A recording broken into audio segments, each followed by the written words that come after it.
अभिनंदन करें।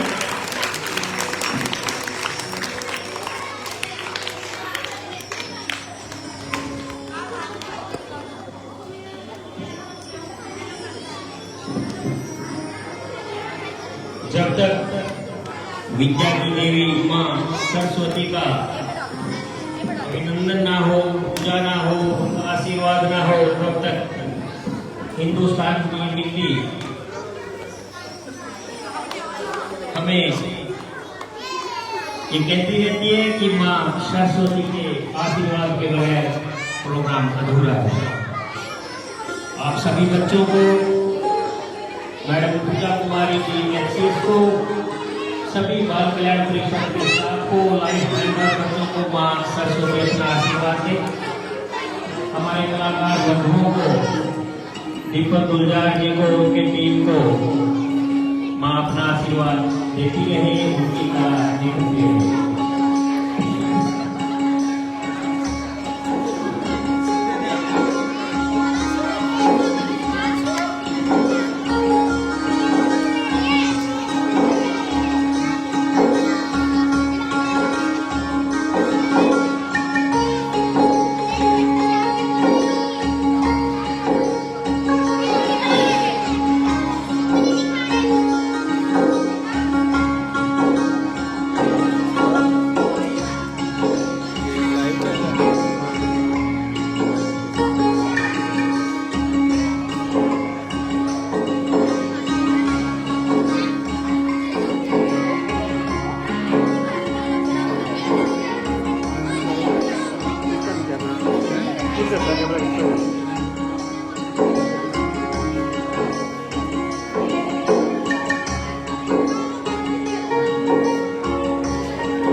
साहब और हमारे लाइफ मेंबर से आग्रह करूंगा, हमारे मुख्य अतिथि मैडम पूजा Kumari ji, CEO स्वैली board development authority को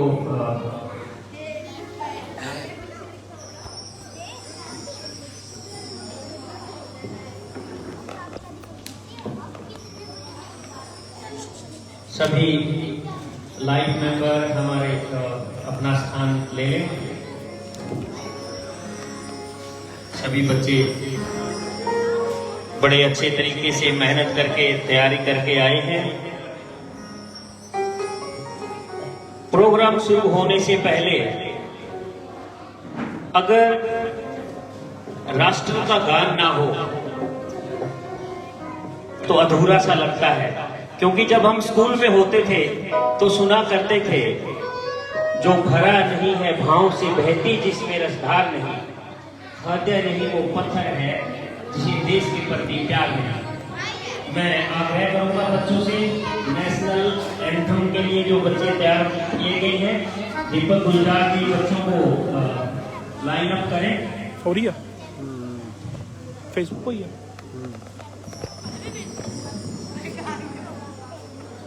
सभी बच्चों से मेरा आग्रह, अपनी अपनी जगह पे सभी बच्चे खड़े हो जाएं। सभी बच्चे अपनी अपनी जगह पर सावधान खड़े हो जाएं। कोई भी बच्चा ये नहीं सावधान की पोजीशन में, सभी बच्चे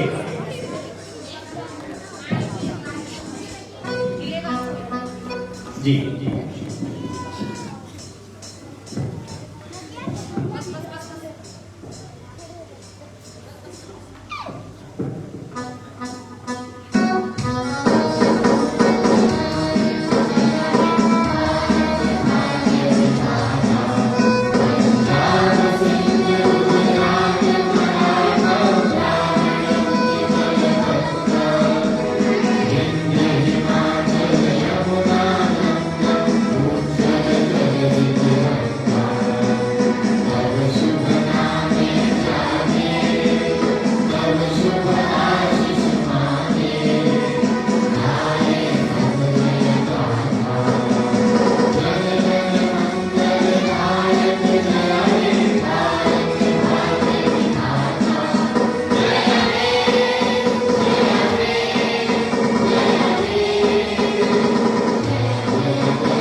अब मैं आमंत्रित करता हूँ हमारे डिस्ट्रिक्ट चाइल्ड वेलफेयर ऑफिसर को, वो आए और हमारी मुख्य अतिथि पूजा कुमारी जी एचसीएस का स्वागत करें, अभिनंदन करें।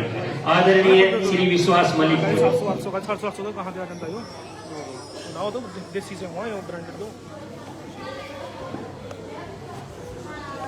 आज के इस 10 दिवसीय देशभक्ति गीतों पर आधारित समापन समारोह में हमारे मुख्य अतिथि माननीय श्रीमती पूजा कुमारी जी एचसीएस मुख्य कार्यकारी अधिकारी स्वास्थ्य डेवलपमेंट एजेंसी अम्बाला का बाल भवन की तरफ से हार्दिक स्वागत करता हूँ, अभिनंदन करता हूँ। हमारे बीच में हमारे बहुत ही पुराने लाइफ मेंबर बेदी साहब, राणा साहब, अशोक जी, इंद्रजीत जी और सभी बाल भवन का staff, open sector of the staff, सभी प्यारे बच्चे और सभी अभिभावक और हमारे कंप्यूटर ट्रेनिंग सेंटर और कौशल विकास केंद्र के बच्चों का भी, पेरेंट्स का भी बाल भवन की तरफ से इस समापन समारोह में हार्दिक स्वागत और अभिनंदन।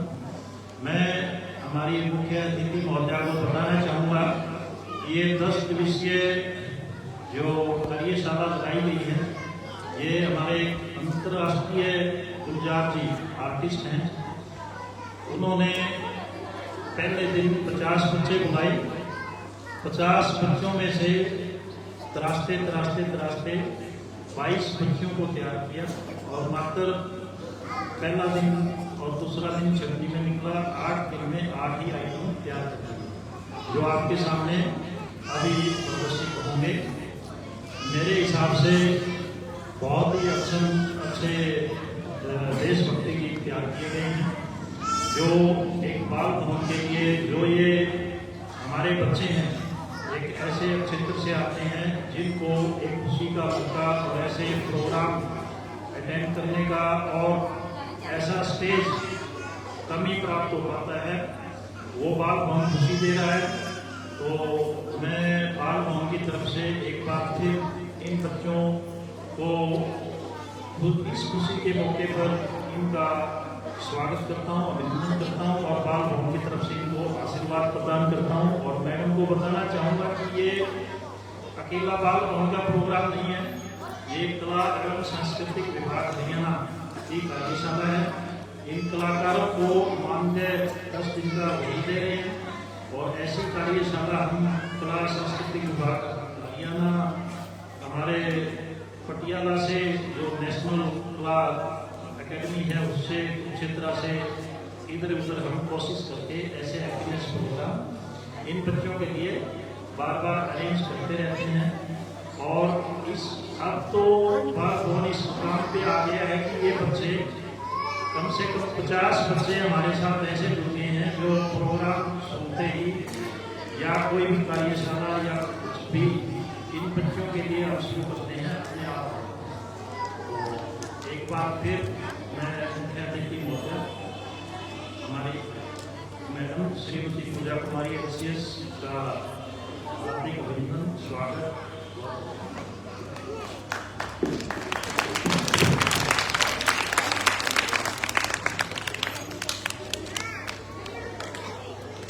मैं मुख्य अतिथि से प्रोग्राम को आप ना यहीं वहाँ खड़े हो जाओ, इधर कर दो। मैं सरकार की 2 मिनट की वीडियो ऋषि मुनियों की मिट्टी है, फोटो उनको बड़ा महत्व दिया जाता है। जब तक गायत्री मंत्र पूरा ना हो तब तक ये मिट्टी आशीर्वाद देने में हिचकिचाहट करती है। तो मैं चाहूंगा कि गायत्री मंत्र बच्चों ने बहुत अच्छे से तैयार किया है, बच्चे गायत्री मंत्र करें।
माँ सरस्वती से हाथ जोड़कर प्रार्थना करूंगा इन बच्चों की सभी मनोकामना पूर्ण हो और ये बच्चे अपने जीवन में कामयाब हो। माँ सरस्वती से ऐसी मेरी कामना।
कम समय में मैं दीपक गुलजार जी और पूरी टीम को बधाई देता हूँ।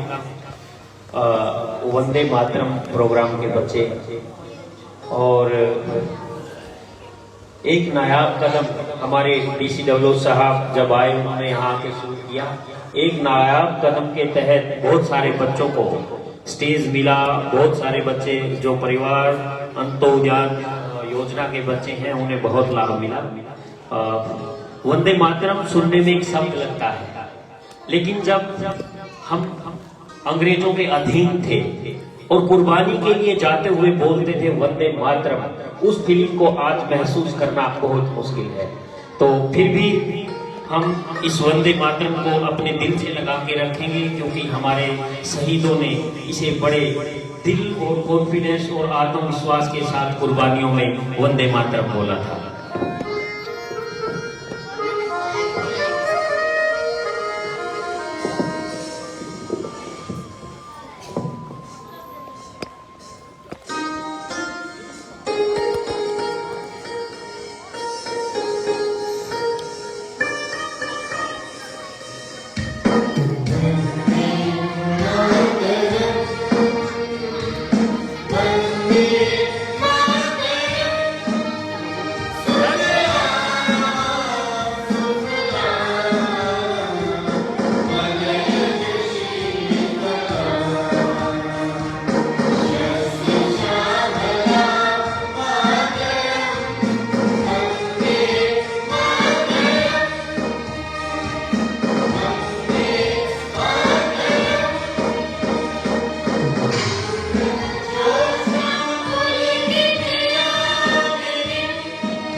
ये लता मंगेशकर जी का बड़ा अच्छा गाना है, जिन्होंने लता मंगेशकर जी बड़े अच्छे स्वर में गाती हैं। वो भारत की कोकिला थी और ये इस सॉन्ग में दर्शाया जाता है। तो ऐ मेरे वतन के लोगों जरा आंख में भर लो पानी, मतलब जो हमारे देश के ऊपर अपना सर्वस्व कुर्बान कर गए, अपने परिवार को, अपने जीवन को, उनके लिए थोड़ा सा उनको याद करके उस चीज को महसूस करो और दुआ करो कि ऐसे लोग फिर से इस भारत की धरा पर आए, फिर से इस भारत को निखारे, इस भारत की लड़ाई लड़े और हम उन सबकी विचारधारा को अपने साथ लेकर के इस भारत के विकास और उन्नति में अपना सहयोग दें, उस विचारधारा को आगे बढ़ाएं।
जो शहीद हुए हैं, याद करो उनकी कुर्बानी। एक मूवी आई है अभी बॉर्डर टू, उसके अंदर दिलजीत दोसांझ जो रोल प्ले कर रहे हैं वो हकीकत में है। हमारे एक कमांडर थे, जब युद्ध के दौरान दुश्मन के 6 विमानों ने उन्हें घेर लिया और वो अकेले विमान में, हमारा विमान अकेला था। हमारे कमांडर को कहा गया कि वहां 6 हैं, आप अकेले हो, आप पीछे हट सकते हो, लेकिन वो पीछे नहीं हटे और वो डटे रहे। हमारे एक सिख बहादुर ने उनके 2 से 3 विमान गिरा दिए और इसी तरह अपना विमान उड़ाते रहे। उन्हें फिर ये आदेश दिया गया कि अगर आप चाहो तो वापिस आ सकते हो। तो उस वीर जवान भारत मां के वीर सपूत ने कहा नहीं, मुझे मजा आ रहा है। अंत में भले ही वो शहीद हुए, लेकिन वो विमान भारत में नहीं आ सके और वहां के जो बचे हुए 2 प्लेन वापिस गए। उन्होंने कहा हमने ऐसे बहादुर फौजी बहुत कम देखने को मिलते हैं, तो उनकी कुर्बानी को हमेशा याद रखना चाहिए। हमारे बॉर्डर के ऊपर एक फौजियों का मंदिर बना है, वो अहीरवाल की सेना थी। लगभग 70 से 80 के बीच हमारे जवान थे और पूरी बटालियन एकदम से आकर उनके ऊपर हमला कर देते हैं, जो पहले से कोई सुनिश्चित नहीं था कि कोई युद्ध जैसी कोई स्थिति हो हमारे।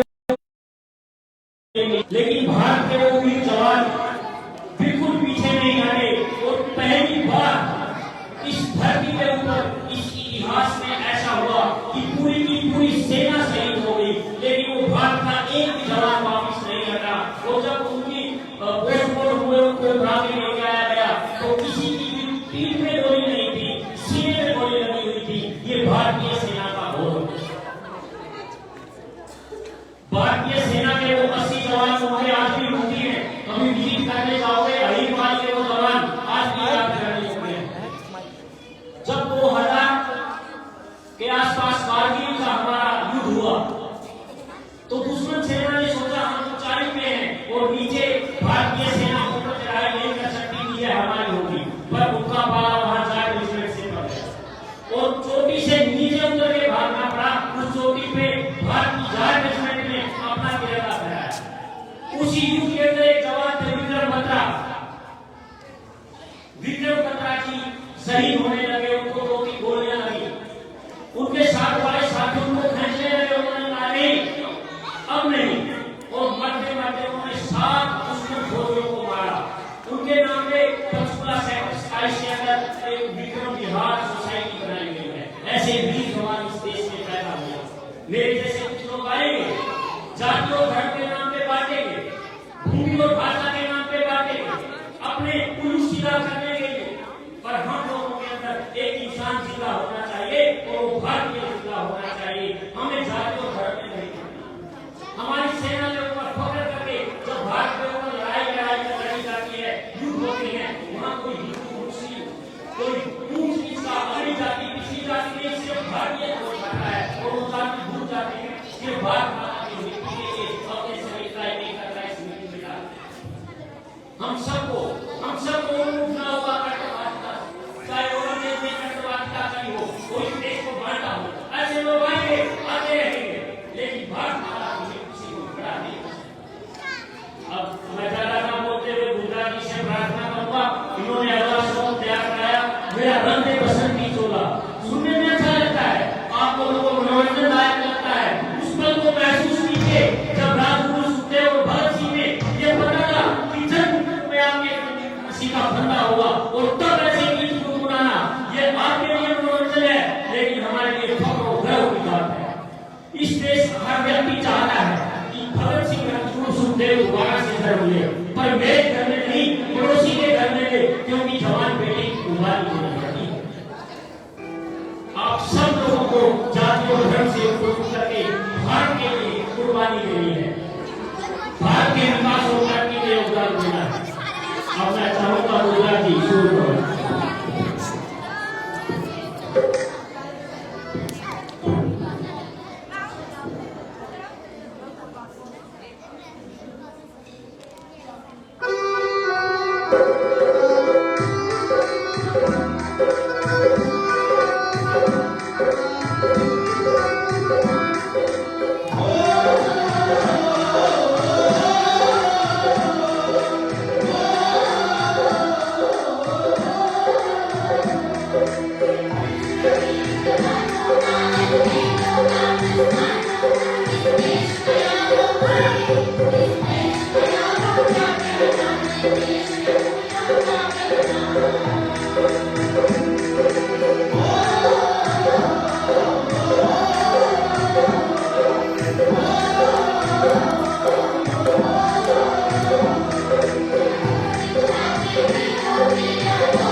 प्रस्तुत करेंगे मेरा रंग ने बसंती चोला। पीछे देखो मुकाए करो पीछे देखो अच्छा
my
मेरा हृदय बसंती चोला। जब भगत सिंह को, राजगुरु सुखदेव को जज महोदय के सामने पेश किया, उस वक्त पे न्यायाधीश भी अंग्रेजों के हुआ करते थे। जज महोदय ने कहा, भगत सिंह, क्या तुमने असेंबली हॉल में बम फेंका है? ये बात सुनकर भगत सिंह हंस पड़ा। जज साहब ने कहा, भगत सिंह, तूने अदालत की तौहीन की है, इसके लिए अदालत तुम्हें फांसी की सजा भी दे सकती है। भगत सिंह ने कहा, जज साहब, जब मैं अपनी मां के पेट में था, मैं तब भी हंसा करता था। जब मैं गली में बच्चों के साथ खेलता था, मैं तब भी हंसा करता था। और जब मैंने असेंबली हॉल में बम फेंका, मैं तब भी हंस रहा था। और अगर मैं फांसी के वक्त भी हंस दिया तो आप मुझे क्या सजा देगा?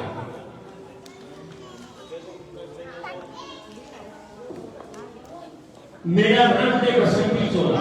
और जब राजगुरु सुखदेव भगत सिंह को फांसी के लिए ले जाया जा रहा था, शायद उन्होंने तब एक श्लोक गुनगुनाया था। और अगर मैं बात करूं भगत सिंह की जाति पार्टी के लिए, जिस कैदखाने में भगत सिंह को रोका गया था, उसकी सफाई करने के लिए एक वाल्मीकि समाज की माता सफाई करने आती है।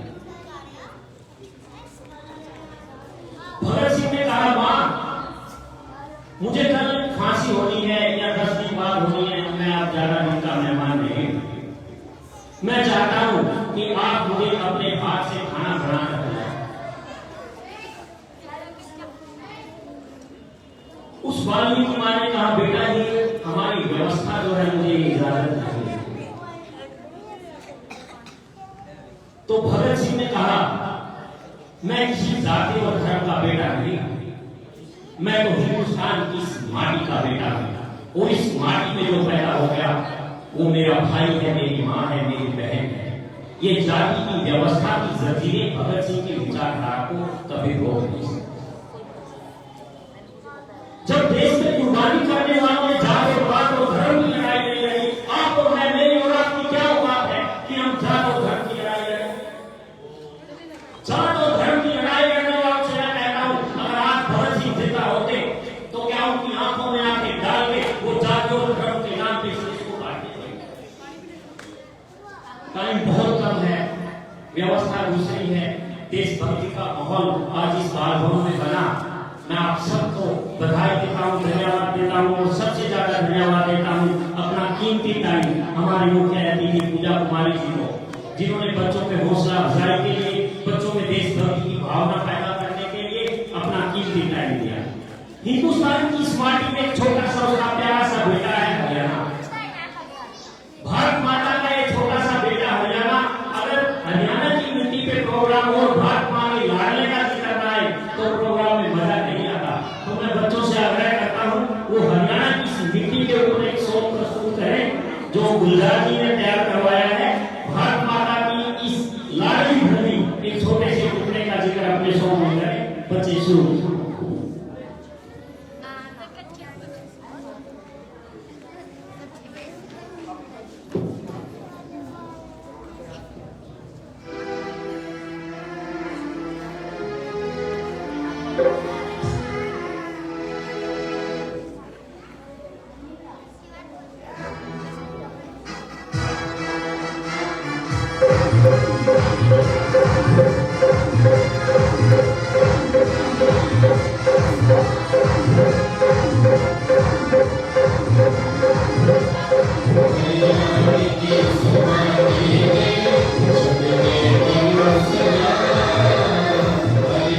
Thank you.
बिल्कुल की समाधि को सब मिलकर करो सलाम।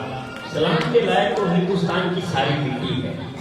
जब हम अंग्रेजों के अधीन थे, गुलाम थे, तब इस देश में जो ऑन रिकॉर्ड है लगभग 7 से 7.5 लाख लोगों ने फांसी की सजा पाई।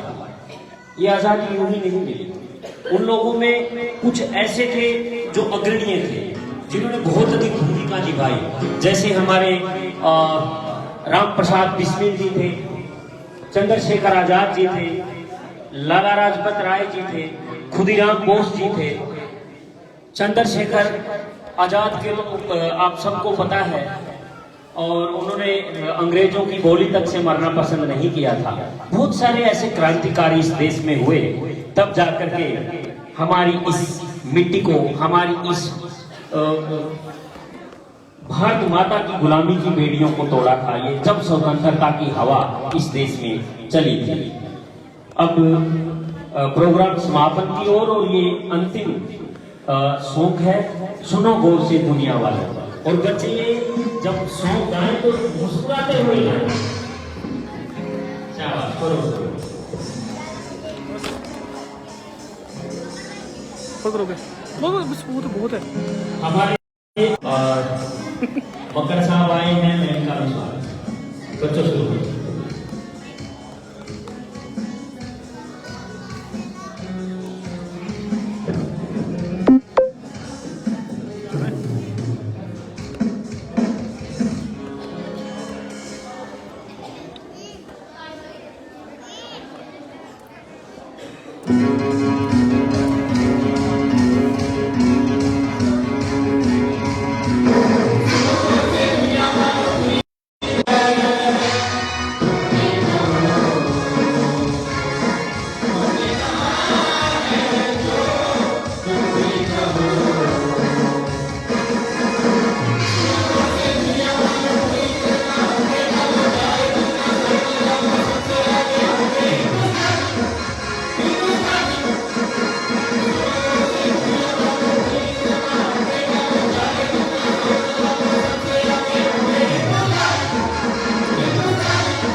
बहुत अच्छी तैयारी में बधाई देता हूँ दीपक गुलजार जी और उसकी पूरी टीम को, जिन्होंने बच्चों को इतना अच्छे से तैयार किया। अभी मैं आमंत्रित करता हूँ हमारे मुख्य अतिथि और chief executive officer Shivalik development agency Ambala, और बच्चों व्यवस्थाओं से भी जीता जा सकता है, और इसका उदाहरण हम हमारी एचसीएस पूजा कुमारी जी से देख सकते हैं, जो गवर्नमेंट स्कूलों से पढ़ करके भी एक उच्च अधिकारी बनी है। अब मैं आग्रह करूंगा आदरणीय मुख्य अतिथि पूजा कुमारी जी आए और अंत्योदय के बच्चों को अपना आशीर्वाद दें।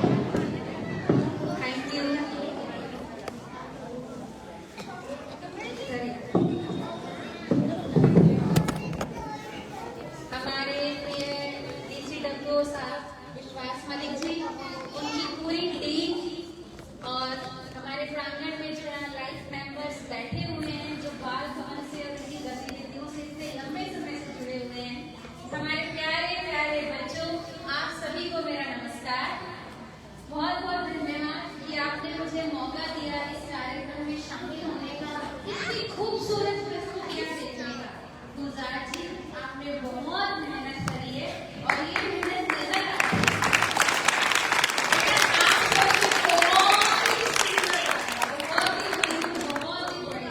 मुझे तो वहाँ बैठे प्रिंस कह रहे थे विश्वास जी से कि हमारे ये बच्चे तो 15 अगस्त और 26 जनवरी पर जो जिला स्तर का कार्यक्रम होता है डिस्ट्रिक्ट लेवल, उस पर परफॉर्म करने वाले बच्चों के बराबर क्या उससे आगे है। और यदि मैं इसी डिस्ट्रिक्ट में रहती हूँ तो आगे आने वाला प्रयास मेरा ये रहेगा कि इन बच्चों को मंच जरूर मिले। बेटा आपने बहुत अच्छा किया।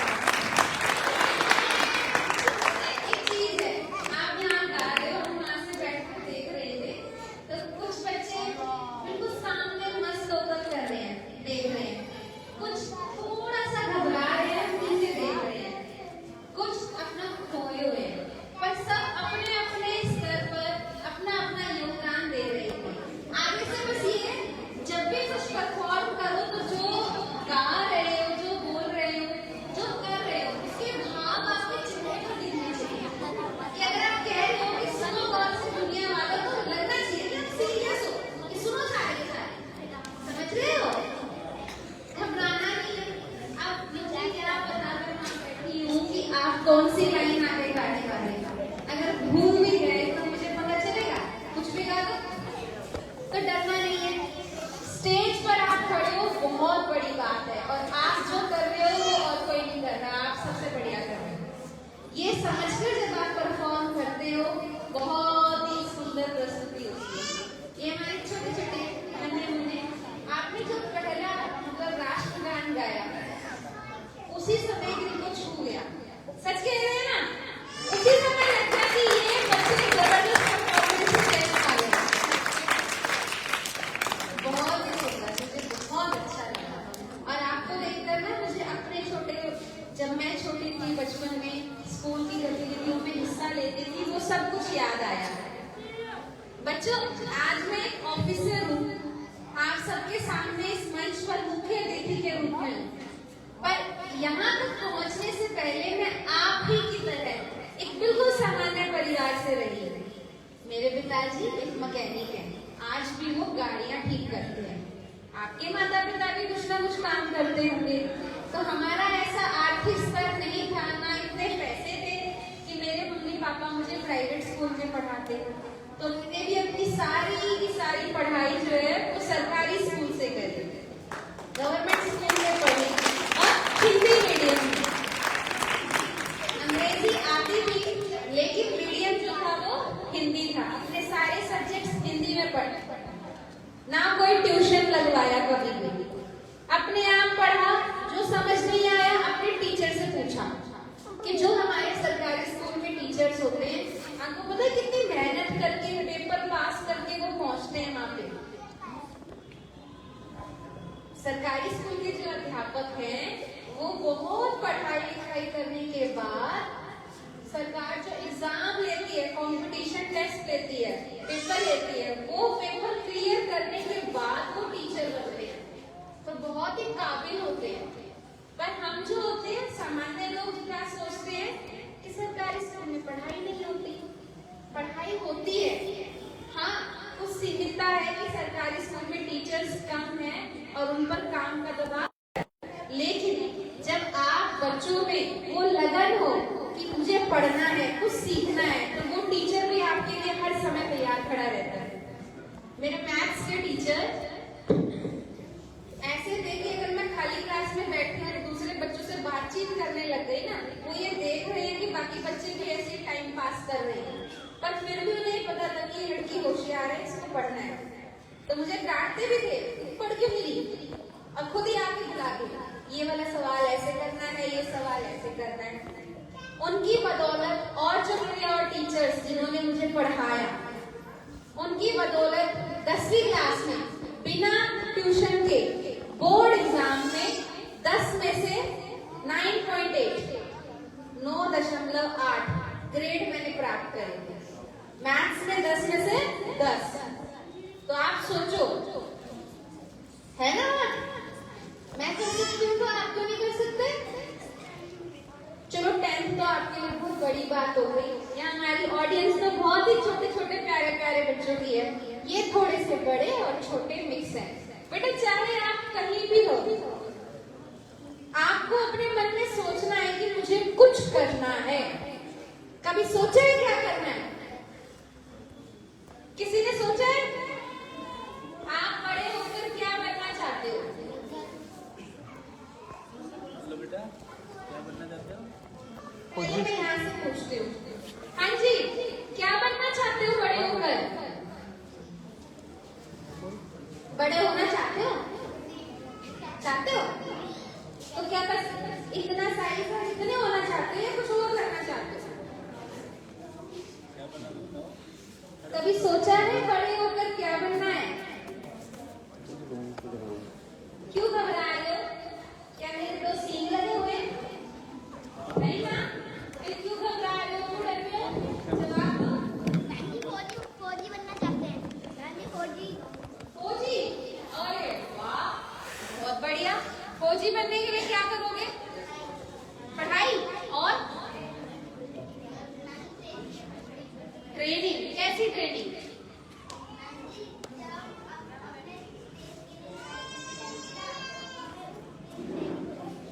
देश के लिए लड़ाई क्यों करोगे? वो आपकी भारत माता है, तो लड़ोगे किससे?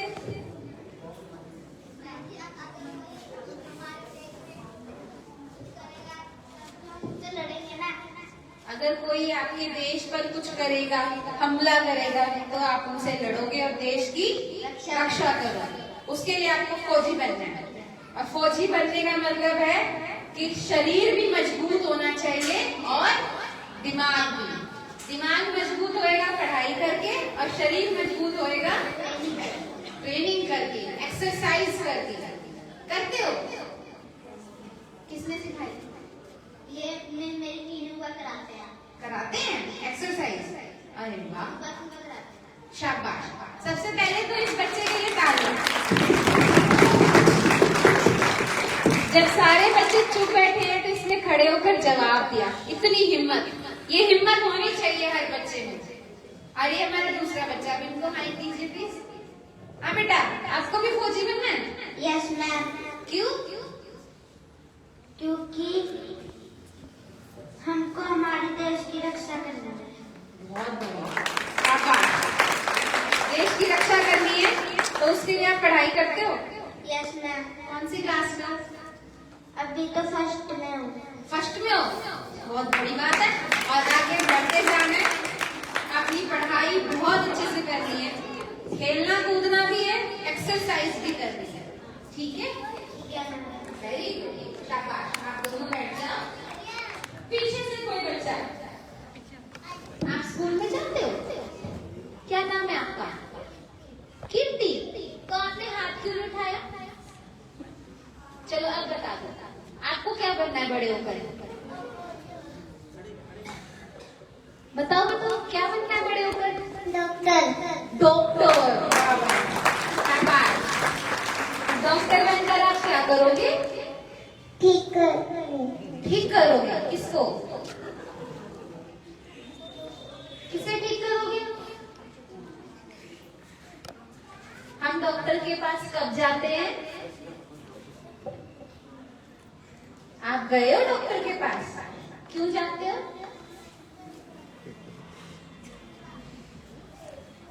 बोलो बोलो। डॉक्टर के पास जाते हैं तो वो क्या देता है? बोलो बोलो। दवाई देता है। तो आप डॉक्टर बन के दवाई दोगे मरीजों को, जो बीमार है उनको ठीक करोगे? तो उसके लिए तो आपको खूब पढ़ाई करनी है। और डॉक्टर की ना सब लोग बात सुनते हैं, तो डॉक्टर बोलता भी बहुत है, समझे? तो घबराना नहीं है, बोलना है और बताना है। डॉक्टर बनोगे? बोलोगे भी? तो बोल के दिखाओ। मैं डॉक्टर बनूंगी। बोलो। मैं डॉक्टर बनूंगी। जोर से बोलो। मैं डॉक्टर बनूंगी। बोलो। मैं डॉक्टर बनूंगी। क्या बात है। बनना है। Very good. बैठ जाओ बेटा, शाबाश। पीछे से कोई बच्चा, वो बच्ची, उन्होंने भी हाथ उठाया। चलो एक बार इनकी बारी। हाँ जी, क्या बनना है? पुलिस। पुलिस। वाह। पुलिस बनकर किसको पकड़ोगे? चोर को। फाइट करना। हाँ? फाइट करना। फाइट। फाइट करना है। किससे? बोलना। बोलना भी है। पुलिस बनना है, फाइट करनी है। और किससे फाइट करनी है? सारे पुलिस वाले चोरों को ही पकड़ते हैं क्या? और भी तो काम करते हैं पुलिस वाले, रक्षा करते हैं हमारी, है ना? यहाँ है कोई पुलिस वाला? देखो, दिख रहा है कहीं पे? कहाँ है? इनकी तरह बनना है।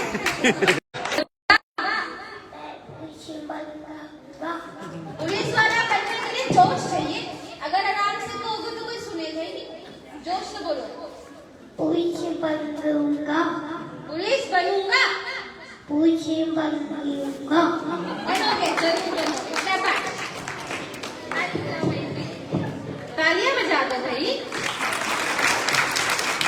Very good. हाँ जी बेटा, आप बताए। वो वाली बच्ची।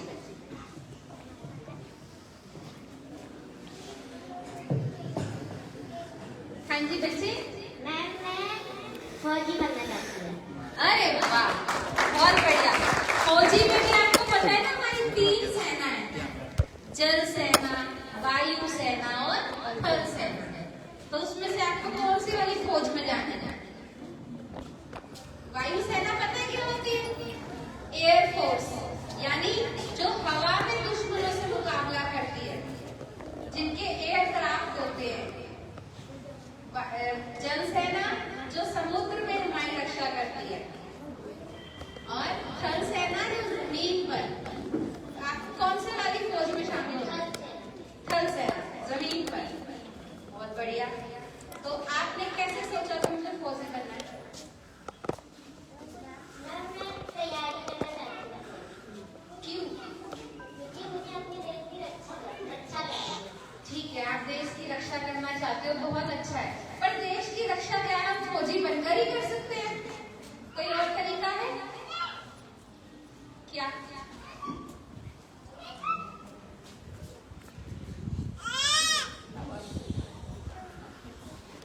सोचो। एक तरीका तो है, जब कोई हमारे ऊपर हमला कर रहा है तो उससे रक्षा करना। उसमें तो हमारी फौज और हमारी पुलिस फोर्स दोनों हमारी रक्षा करती है। और क्या क्या है जिससे हम किसी और तरीके से देश की रक्षा कर सकते हैं? है किसी के मन में कोई विचार? सोचो। मैं एक एग्जाम्पल देती हूँ। अभी इस बच्ची ने कहा था मैं डॉक्टर बनूंगी और दवाई दूंगी। तो डॉक्टर हमारी किससे रक्षा करता है? बीमारियों से। अगर हम अपने पूरे देश की बीमारियों से रक्षा करेंगे तो भी देश की रक्षा होगी।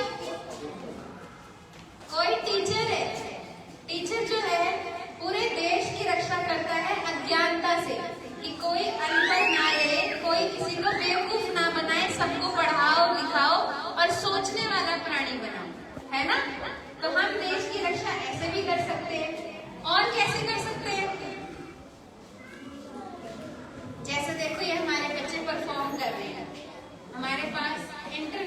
वाली जो फेमस कलाकार है वो आकर सिखा रहे हैं। ये जब अंतरराष्ट्रीय मंच पर परफॉर्म करते हैं तो हमारे देश का कितना नाम होता है कि ये भारत से होता है ना। तो भारत के मान सम्मान को बढ़ाना, उसकी रक्षा करना एक तरीका ये भी है कि जब आप जिस भी काम को कर रहे हो उस काम को इतनी शिद्दत से करो, इतने अच्छे से करो कि उसमें आप ऊंचाइयों को छू, तो आपके देश का मान बढ़ेगा, नाम बढ़ेगा। तो आप यहाँ भी अपने देश के लिए बहुत कुछ कर सकते हो। ठीक है, तो मैं आपसे ये कह रही थी कि आप कहीं भी हो, किसी भी स्तर पर हो, अगर आप ये सोचते हो कि मुझे कुछ करना है और उस करने के लिए जब आप प्रयास करते हो और उस प्रयास को करते करते जब ऊंचाइयों को छूते हो तो आप सही मायने में एक देशभक्त बनते हो। हमारे संविधान में मौलिक कर्तव्य भी है जिसमें ये कहा गया है कि हर नागरिक का यह कर्तव्य होगा कि वो उपलब्धि के श्रेष्ठ स्तर तक पहुंचे। जिस भी क्षेत्र में वो कार्य कर रहा है उसको सबसे अच्छा ऊंचे लेवल पर पहुंचाए। तो आपको भी अपनी तरफ से प्रयास करना है।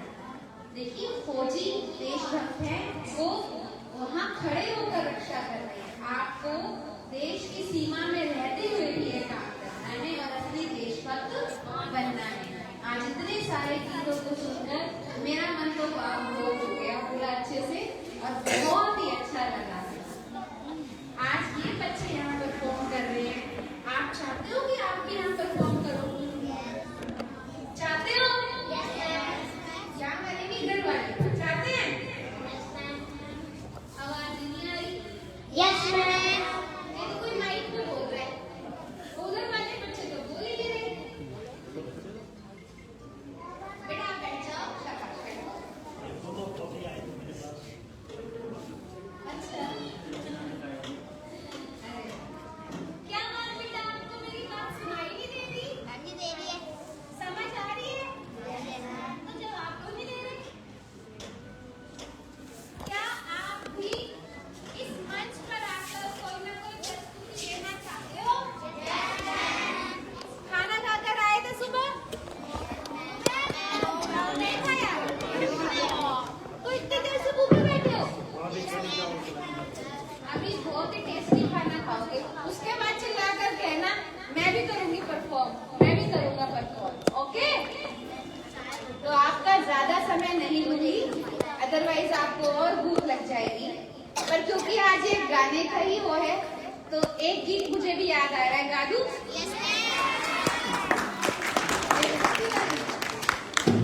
देख रहे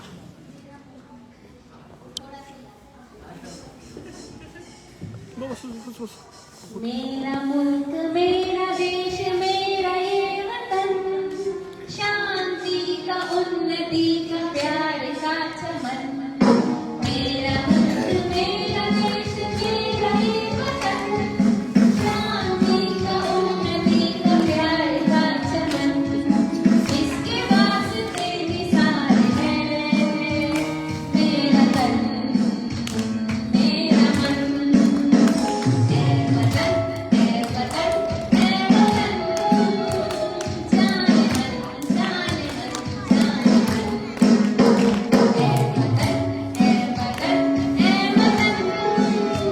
शांति का उन्नति का प्यार का चमन। मेरा मुल्क मेरा देश मेरा ये वतन, शांति का उन्नति का प्यार का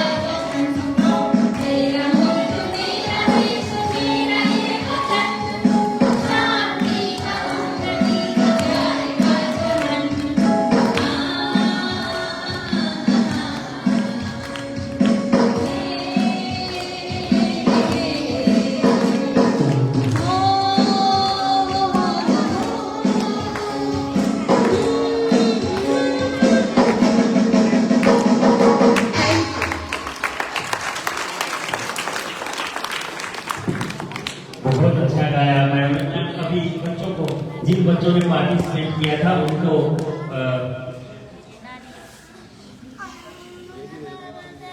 उन सबको प्राइज देंगे मैडम अपने हाथों से। सभी लाइव मेंबर साथ में आए। आज अशोक वर्मा जी आ जाओ।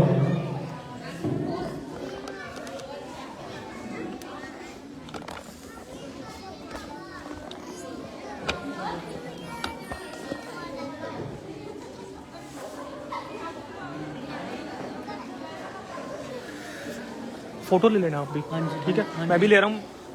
ठीक है, मैं वीडियो बना रहा हूँ ना, वीडियो के मैं फोटो ले रहा हूँ, वीडियो के बीच में फोटो क्लिक कर रहा हूँ, लेकिन फिर भी ले लेना। ठीक है, चाहे यहाँ से आके लो, इधर से अगर सही आती है, इधर से सही आती है। ठीक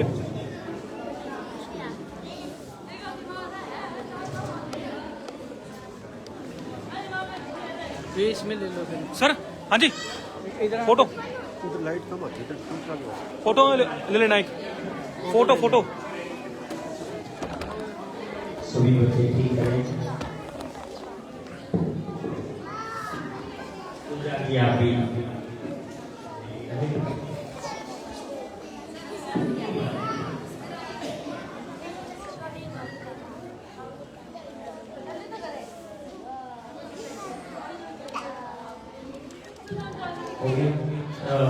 सभी बच्चे अपना स्थान लें।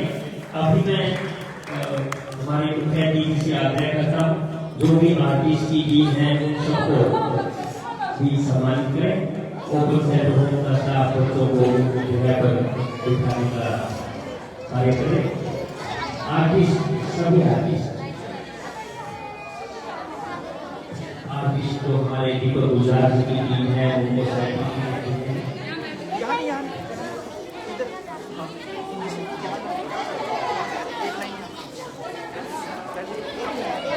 सर। हाँ जी, दीपक गुजरात की बात में फोल्ड की आए पूरी टीम।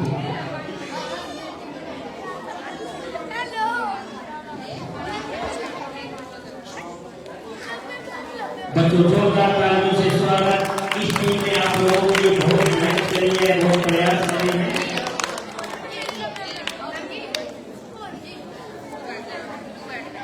सभी की बधाई की पात्र है।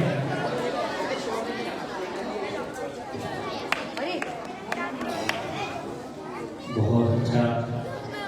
अभी मैं दीपक गुलजार जी से आग्रह करता हूँ, बधाई के पात्र हैं दीपक गुलजार जी। हमारे मुख्य अतिथि को हमारे DCW साहब मेंटो देकर सम्मानित करेंगे।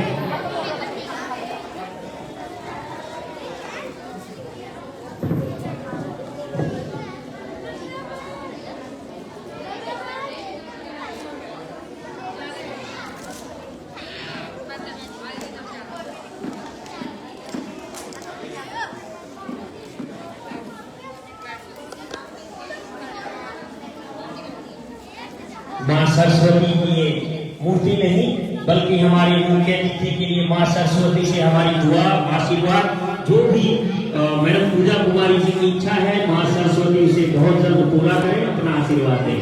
अब मैं लाइव मेंबर और DCW साहब से आग्रह करूंगा कि मैडम को उनके स्थान पर विराजमान करें।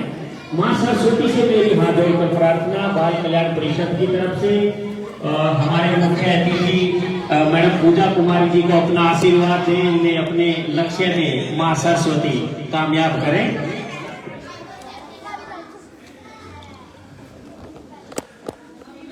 अब मैं बाल कल्याण परिषद में प्रोग्राम ऑफिसर होने के नाते DCW साहब की तरफ से, पूरे बाल कल्याण परिषद के स्टाफ की तरफ से हमारी मुख्य अतिथि का धन्यवाद करता हूं, जिन्होंने अपने कीमती टाइम में से टाइम निकाल करके, और ना केवल टाइम, जिस तरीके का मोटिवेशन उन्होंने बच्चों का किया, जितना प्यारा सॉन्ग गाया, मुझे लगता है इनके अंदर भी एक कलाकार छिपा हुआ है। और ये भी जरूर स्कूल टाइम में कल्चरल एक्टिविटी में भाग लेती रही होंगी। इसी तरह से माँ सरस्वती आपको गायन में, तरक्की में, विकास में आपकी बुद्धि को विकसित करती रहे। और मैं आपका तहे दिल से धन्यवाद करता हूं कि आपने अपना कीमती टाइम हमें दिया। और मैं दीपक गुलजार जी से आग्रह करता हूं, एक बार नेशनल एंथम के साथ प्रोग्राम का समापन करें। ऐसे अधिकारी बहुत कम देखने को मिलते हैं जो बच्चों में आकर के अपना बचपन को जिंदा कर लेते हैं।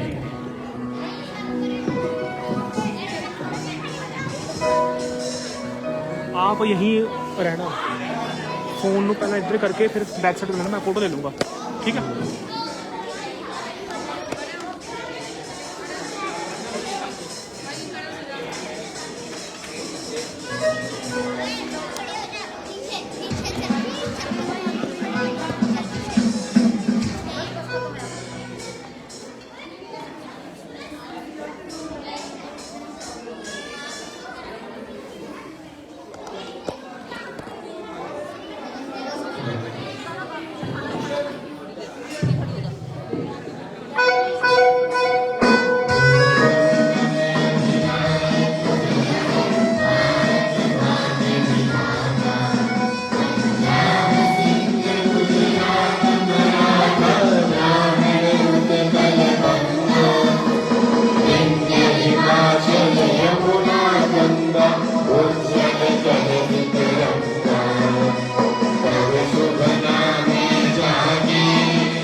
सभी बच्चों ने और जो साथ हैं सबने खाना खा करके जाना है।